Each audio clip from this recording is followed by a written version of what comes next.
আসসালামু আলাইকুম রহমতুল্লাহ। হাসনাত আবদুল্লাহ এমনি একটু উগ্র টাইপের পাবলিক। আপনারা সেটা মানুন আর না মানুন, কারণ এর আগে আপনি সময় টিভি না কোন টিভির ঘটনা দেখেন, ও প্রথমে কিন্তু অস্বীকার করছিল, পরে পরে কিন্তু সময় টিভি থেকে যে অভিযোগগুলো তার এগেনস্টে নিয়ে আসা হয়েছিল সে কিন্তু সব স্বীকার করছিল। কিন্তু প্রথমে যখন এটা প্রচার হয়েছিল তখন কিন্তু সে অস্বীকার করেছিল যে আমি এই কাজগুলো করিনি। কিন্তু পরবর্তীতে কিন্তু সে কথার মায়ের পেছাই এক এক সময় এক এক রকম ইনফরমেশন দিয়েছিল। এটা আপনারা খেয়াল আছেন কি না, খেয়াল করেছেন কি না আমার, বা স্মরণে আছে কি না, এটা আমার বোধগম্য নয়। এরপরে দেখেন গাজীপুরে মোজাম্মেল হকের বাড়িতে যে ঘটনা ঘটেছিল, সেই ঘটনায় ও কিন্তু রাতে যে রাতে যে কিন্তু ওরা যখন প্রশ্ন করে বুঝেখানে যেখানে মোজাম্মেল আওয়ামী লীগ ছাত্রলীগ বা যারা মব মারানি করবে তাদেরকে ফেলে দিবি, মানে এই ধরনের একটা কথা সে কিন্তু বলেছিল। মিডিয়াতে এটা ভাইরাল হয়েছিল যে মব মারানি করলে তারে শেষ করে দিবি বা ফেলে দিবি, এই ধরনের একটা কথা সে বলেছিল। এটা আপনারা স্মরণে আছে কিনা আমি বলতে পারবো না, কিন্তু আমি স্মরণ করিয়ে দিলাম। সাংবাদিক জিল্লুর রহমান, উনি একজন সাহসী সাংবাদিক এবং সাহসিকতার সাথেই সাংবাদিকতা করেন।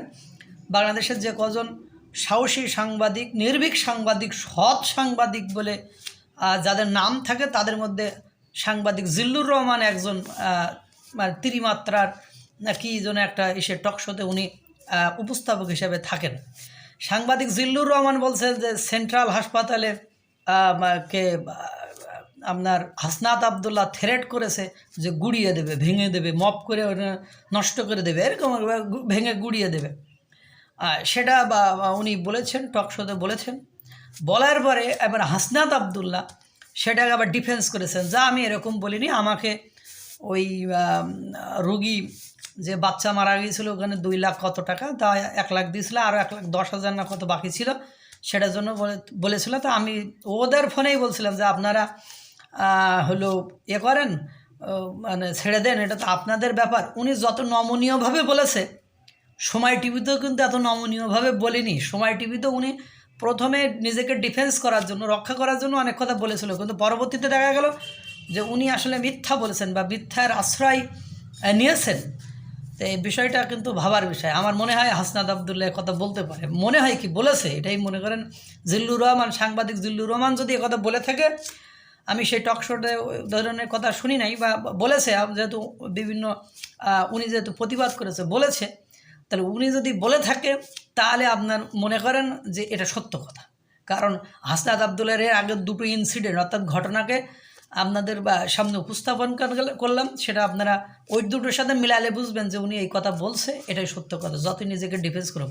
আর রাজনৈতিক দলের নেতারা এত সত্য কথা বলে না, এটা আমরা জানি। কিন্তু এই ধরনের ঘটনা যদি ঘটে, আগে সব লুটপাট বন্ধ করতে এরা যাইতো, মোজাম্মেল হকের বাড়িতে লুটপাট বন্ধ করতে যায়। গুলশানে যে প্রকাশ্যে লুটপাট হলো তা তো কেউ বন্ধ করলো না, না প্রশাসন, না এই নতুন রাজনৈতিক দল। আগে শুধু রাজনৈতিক দল কাউকে রক্ষা করে না, তারা শুধু বিএনপি শুধু ক্ষমতায় যাইতে চায়।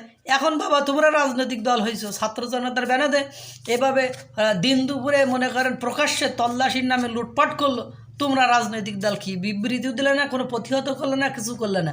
মোজাম্মেল হকের বাড়িতে যাও, যখন সিপাহি পড়ে যাও তখন তোমরা মোজাম্মেল হকের বাড়িতে রক্ষা করতে যাও, আর এসব জায়গায় তো দেখা যায় না। আল্লাহ তাআলা সকলকে ভালো রাখুক, সুস্থ রাখুক। আসসালামু আলাইকুম রহমতুল্লাহ।